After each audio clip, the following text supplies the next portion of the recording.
desse tema, a escola dos meus sonhos, acho que poderíamos começar por nos perguntar o que é uma escola, qual a sua função na sociedade. Uma leitura muito rápida da realidade vai nos mostrar que não existe uma só escola. São múltiplas escolas, fruto das múltiplas determinações locais, nacionais. E a escola se torna, por isso mesmo, um organismo vivo, em evolução permanente. Então, há uma grande diversidade de escolas. Mas, nessa diversidade há uma unidade, que não se confunde com uniformização. Uma unidade definida pelos fins e objetivos da educação. Porque a escola está estreitamente ligada, é indissociável da sociedade e da educação. Então, o que entendemos por educação? Colocando assim esses pressupostos para discutir essa temática, nós vamos ver que essa complementaridade existe, né, entre as diferentes formas de realização do que é uma escola. Vamos começar pelo mais simples, pelos fins e objetivos definidos pelo legislador. Nós temos basicamente, além dos parâmetros curriculares, da BNCC, nós temos dois documentos fundamentais para definir a escola, que é a Constituição de 88 no Brasil e a LDB de 96. Aí está claro, nos dois documentos que coincidem, é claro, né, na questão dos fins da educação. A escola precisa possibilitar o acesso ao conhecimento sistematizado, ao conhecimento universal da humanidade e, em segundo lugar, formar para a cidadania e para o trabalho. É uma dupla função, portanto, que tem a escola. De um lado, disseminar a cultura, de outro, formar o cidadão, a cidadã. Essa é a resposta do legislador. Mas, na realidade, na leitura da realidade, como disse, nem sempre o real e o legal coincidem. Há muita distância, por vezes muito grande, entre o que acontece na realidade e o que prevê a legislação. Porque a escola é uma instituição complexa, uma organização complexa, como diria meu querido amigo, saudoso Maurício Trachtenberg. Então, se analisarmos a história da educação, nós vamos encontrar muitas educações possíveis.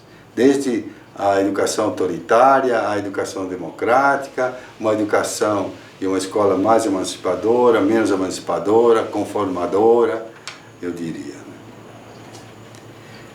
Porque a escola é esse organismo vivo, como disse, em evolução, que realiza múltiplas relações. É um espaço de relações sociais e humanas e disputa de ideias, não é uma disputa, uma briga, ninguém é beligerante aqui na escola, não deveria ser pelo menos, né? É uma disputa de ideias, se dá no campo das ideias, das concepções de educação, e isso é que torna a escola um organismo vivo. Não é? Só não é um organismo vivo quando é uma escola militarizada, opressiva, autoritária, que não vive a experiência tensa da democracia. Essa é uma expressão que eu sublinho, que é de Paulo Freire, quando ele definiu, no final da vida, poucos dias antes de morrer, a escola dos sonhos de Paulo Freire, que era uma escola cidadã. Ele dizia, uma escola coerente com a liberdade, uma escola de companheirismo, de comunidade, que vive a experiência tensa da democracia. Deu os três pilares do que ele entendia, o sonho dele da escola do futuro, né? Do presente, né? Uma escola que vive a experiência tensa da democracia, portanto, que não economiza nas relações sociais e humanas, mas que as valoriza, que as defende. Então nós partimos desse chão da escola, definida por Paulo Freire, que é uma escola onde se conquista a autonomia, em que os sujeitos da educação são os sujeitos da aprendizagem, são os sujeitos em dialética conexão, professor, aluno, comunidade, familiares, sociedade. Quer dizer, é um conjunto, portanto, de determinações que fazem com que exista essa escola sempre em evolução, para formar, a partir da disseminação do saber sistematizado, o cidadão, a cidadã, o povo soberano, o povo que se autogoverna e que governa em direção a uma radicalização da democracia e dos direitos humanos. Esse é o cenário no qual eu colocaria essa primeira pedra desse tema, a escola dos meus sonhos, que é a definição freiriana de escola. Que essa escola cidadã freiriana deve ser uma escola de todos e para todos, como dizia ele, né? Uma escola como espaço de convivência, de amorosidade, de autonomia, de liberdade, contra a escola autoritária dos egoísmos, né? Dos individualismos. Um compartilhamento, portanto, da amizade, do sonho, da utopia. Em resumo, uma escola de luta e uma escola de esperança. A função social da escola, como diz o legislador, não é apenas a de socializar o saber sistematizado. Sua função é muito mais ampla. Eu diria que, no limite, a escola está sempre no contexto, seja da reprodução do passado, ou seja da reinvenção do futuro. Seja simplesmente uma escola que só valoriza a tradição, ou seja, no outro limite, a escola revolucionária, transformadora. Por isso, acho que nós devemos nos opor a esse projeto chamado homeschooling, né, que seria um ensino domiciliar. Né? Não tem nada a ver com uma verdadeira escola, porque a escola é um espaço, como disse, de relações sociais e humanas, diversa, e o que se reproduz no espaço familiar é apenas uma visão do mundo, e muito limitada, porque não há o confronto com outras diferentes formas de ver o mundo, e de convivência com os diferentes e com os iguais. Isso a escola permite, esse convívio que a homeschooling não permite, porque é muito limitada a sua experiência de vida, né, que se reduz ao recinto familiar. Mas por isso que a escola é um lugar especial, a família tem a sua importância na relação com a escola, como eu vou falar mais tarde. Mas a escola é esse lugar especial, particular, que tem umas funções bem definidas, talvez seja a instituição mais importante que a humanidade criou, para garantir que uma geração possa pensar a sua vida e das gerações futuras, né? Como quer ser, como quer ver a sociedade, como quer ver cada cidadão, cada indivíduo. A sociedade contemporânea tem uma característica muito forte, que é a questão do conhecimento. Né? Alguns até dizem que é uma sociedade do conhecimento. Propriamente falando de sociedade do conhecimento, porque, na verdade, nós temos muito mais uma sociedade de informação generalizada, possibilitada pelas novas tecnologias. Mas ainda, o acesso ao conhecimento é ainda muito precário, sobretudo em sociedades atrasadas, eu diria, e com grande atraso educacional, como é o nosso caso. Aí nós encontramos aonde está a informação. Está na internet, está na igreja, está na associação, está nas ONGs, nos sindicatos, está nas empresas, está no trabalho. Ela está permeando tudo, porque a informação se tornou peça-chave, o conhecimento dos avanços das sociedades hoje. Bem, vocês viram que isso leva a um antagonismo, de certa forma, com a homeschooling, que não oferece isso, e a escola é que oferece. É muito limitada a contribuição da homeschooling, e não tem nada a ver com a participação da família, que é muito importante.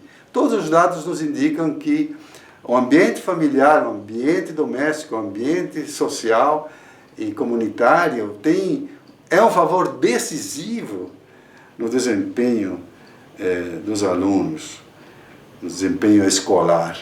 Então é isso que eu acho que nós temos que realçar, a importância da família nessa articulação com a sociedade e com a escola, né? Essa inserção da família no conjunto dos debates do mundo que queremos, do país que queremos. Né?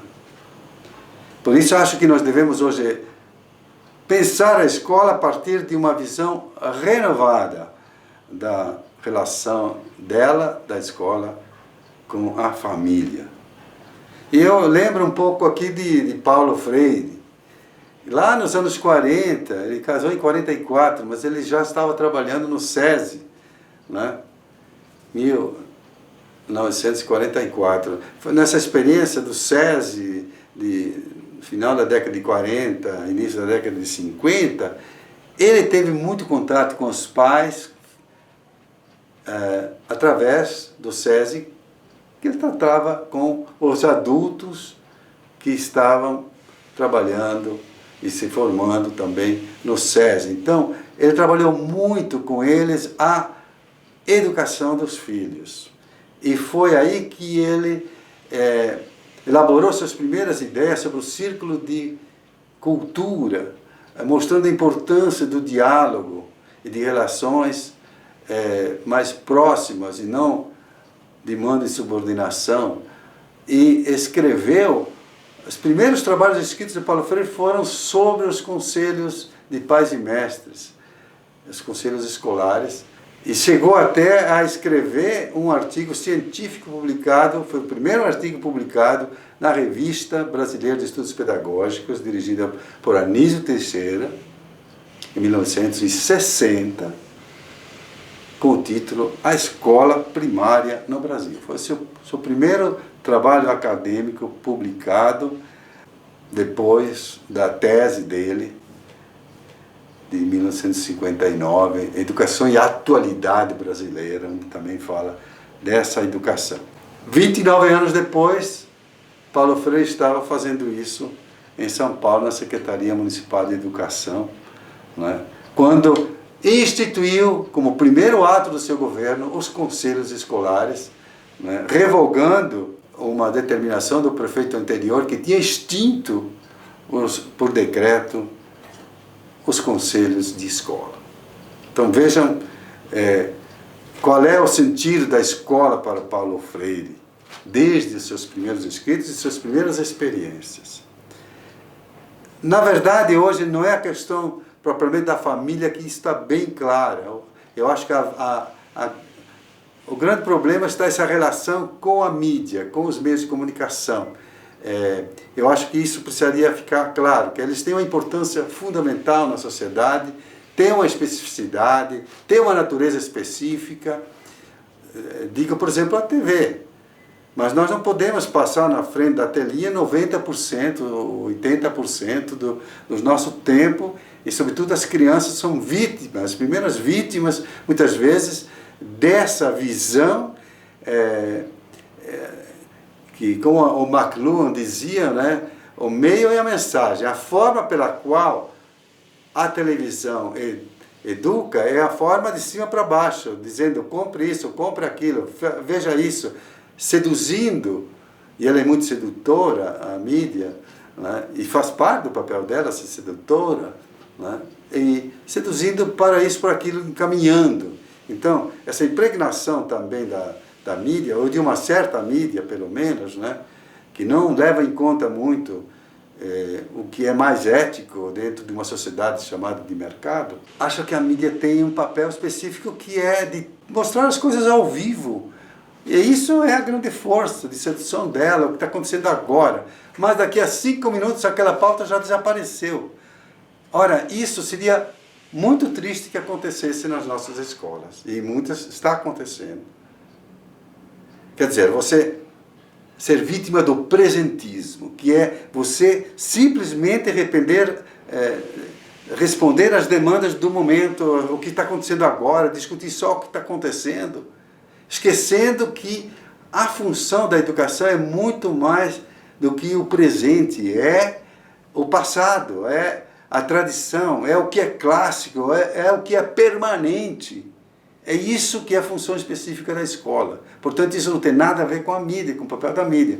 Cada um tem o seu campo de atuação na comunicação com a sociedade. Então, às vezes não é a questão mesmo da família aí que tá interferindo mais. É a questão, sobretudo, desse momento que nós estamos vivendo, impregnado de informação, e muitas vezes uma informação, eu diria até fútil, que não leva a lugar nenhum. Então, nós temos que cuidar do que é permanente, do que é fundamental na escola. Nos ater a ele como princípio fundamental. Não quer dizer que nós devemos evitar a sociedade, não temos coisa. A escola não é uma ilha de pureza, entre aspas, no lamaçal da sociedade. Não concordo inteiramente com Rousseau quando ele achava que a sociedade o perverte. A criança nasce boa. Não, a criança nasce com todas as potencialidades de caminhar para a bondade ou não. Então, entendo que há uma relação saudável com as mídias, desde que nós não renunciemos ao nosso papel de educadores na escola, que ela tem que ter uma visão mais ampla, mais histórica, mais crítica.